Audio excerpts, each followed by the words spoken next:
Fala, engenheiros e arquitetos, tudo bom? No vídeo de hoje nós vamos falar sobre diferenças entre mestre de obra e engenheiro civil, tá?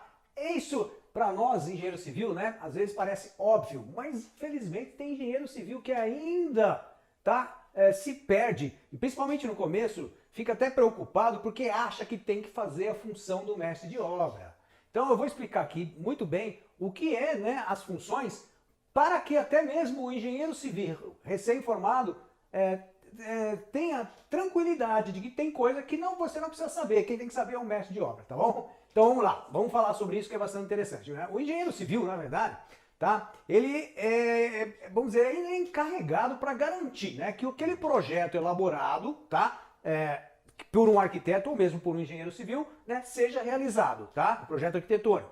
E claro, esse engenheiro civil, então, como ele vai ajudar, colaborar e garantir para que aquele projeto arquitetônico seja elaborado, ele também é competente, tem as suas competências para desenvolver outros projetos, né, que a gente chama de complementares, que são realmente para que aquele projeto arquitetônico seja executado através de uma boa estrutura, né, se é de concreto armado, estrutura metálica, de madeira, tem painéis de concreto, tem alvenaria estrutural, tem gesso, drywall, então, ou seja, uma infinidade que muitas vezes o arquiteto pode definir em projeto, tá? Mas o engenheiro é que vai ter que ter os seus cálculos, tá? Para que isso realmente seja sustentável, vamos chamar assim, né?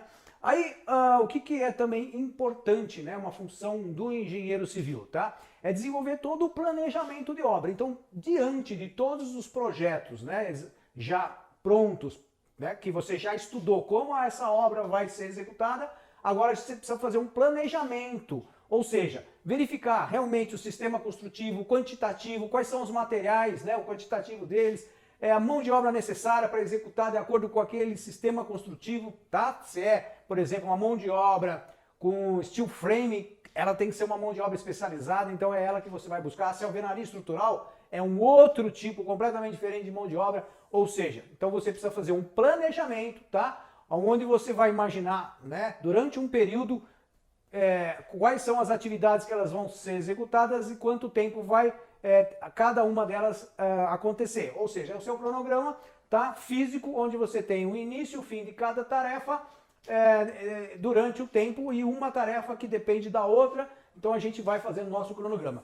Além disso, nós temos os nossos orçamentos, que vão vir depois o cronograma físico da obra, que a gente vai saber exatamente qual é o mês, né, que vai ter maior gasto, qual que tem menor, qual é o gasto de cada mês, tá? Agora, tudo isso, claro, não adianta nada ter todo esse planejamento, né, para a execução da obra, se depois, quando começa a obra, você não tem o acompanhamento dessa obra. Então, o engenheiro civil é aquele que vai acompanhar esses detalhes de cronograma, de todo o planejamento, ok? Diferentemente do mestre de obra, tá? Não falei ainda do mestre de obra, mas é diferente do mestre de obra que ele vai estar lá executando, ele não vai ter tanta preocupação, tá? Eu falo tanto por quê? Porque a responsabilidade da preocupação em termos de tempo da obra, custo da obra, tá? E qualidade é do engenheiro. Aí você vai, claro, dividindo essa responsabilidade com o mestre de obra, no sentido assim, é bom que ele saiba e é importante que ele saiba que cada tarefa tem que ser feita,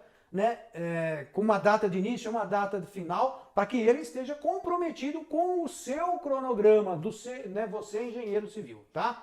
Então você tem que certificar também se o mestre de obra está fazendo a estrutura, tá, de acordo com o projeto, se ela está sendo executada da mesma forma que o projeto está pedindo, tá? E isso a gente tem a noção, claro, como engenheiro civil, mas você, engenheiro civil, não se preocupe de achar que você tem que fazer, saber como faz uma forma, por exemplo, né? Muitas vezes uma forma de uma escada ou de um pilar que varia, né, as suas medidas. Então, isso tudo é necessário que você tenha uma mão de obra qualificada, um mestre de obra capaz, carpinteiros treinados, né, armadores que são capazes também de fazer os cortes e dobras necessárias da ferragem. E isso você, engenheiro civil, não precisa saber. Só precisa saber que tem que ser feito aquilo. Você conhece o projeto, sabe como deve... né, qual é vamos dizer assim, como que ele tem que terminar o serviço dele e que ele tem que apresentar, né? Agora, se ele vai usar tal ferramenta ou vai usar outra, tá? Não se preocupe, você pergunta para ele. Eu muitas vezes chego na obra e falo, como é que você vai fazer isso? Qual ferramenta você vai usar? Eu sou engenheiro da obra, não tem problema nenhum, porque é ele que vai executar, ele que tem que saber, tá? E é claro, se ele estiver inseguro, se ele não souber, você vai ter que dar condições de treinamento, né, capacitação, para que esses funcionários, ou se não até perceber que esse funcionário não é capaz de desenvolver tal serviço, ok? Então essas são todas as preocupações do engenheiro civil. Então realizar os cálculos, como eu já falei, estruturais, tá? A parte elétrica, a parte hidráulica e toda a execução da construção, tá bom? Então essas são funções do engenheiro civil. Agora, o mestre de obra, tá? Ele é o supervisor, tá? Na verdade, além de ele ser um orientador de toda a mão de obra, né? Daquela obra, ok?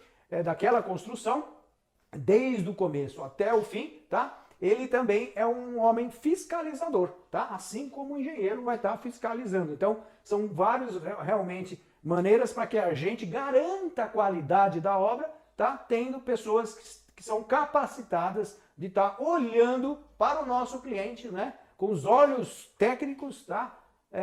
E operacional, que é aquele do dia a dia da obra, tá? Com liderança, né? Isso tudo faz parte tanto do mestre de obra como do engenheiro civil, nesse caso da liderança, tá? Então vamos lá. O mestre de obra, ele supervisiona e acompanha então o andamento da obra com a mão de obra, tá? E também verificando os materiais, tá?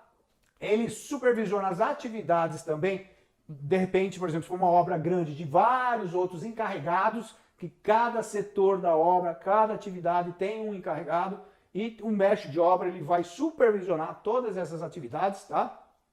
Ele vai também ajudar a definir as funções e as frentes de serviço, tá? Isso faz parte do mestre de obra, garantir também o bom andamento da obra, tá? Que tendo aquela, e sendo a pessoa que é o meio de campo mesmo, né? Da mão de obra ali que está colocando a mão na massa, tá? Com o engenheiro civil que vai trazer, vai alimentar para o mestre de obra, tá? Aqueles dados, como eu falei, de cronogramas, início das atividades, sistema construtivo, os projetos em si, ou seja, né? O mestre de obra é realmente aquele meio de campo que vai ter a linguagem, né? É um cara especial, tem que ser realmente líder. Ele vai ser um cara que vai entender o engenheiro civil, então ele vai falar a linguagem do engenheiro civil, mas ele também vai falar a linguagem do peão de obra, que é aquele, né? Aquela mão de obra realmente que está ali, desde o ajudante, pedreiros, carpinteiros, armadores e assim por diante, ok? Então, essas são as grandes diferenças, tá? Se você ainda ficou com alguma dúvida, se você quer saber ainda mais, né, sobre engenheiro civil e sobre mestre de obra, você me pergunte aqui, faça o seu comentário, deixe o seu joinha e até o próximo vídeo.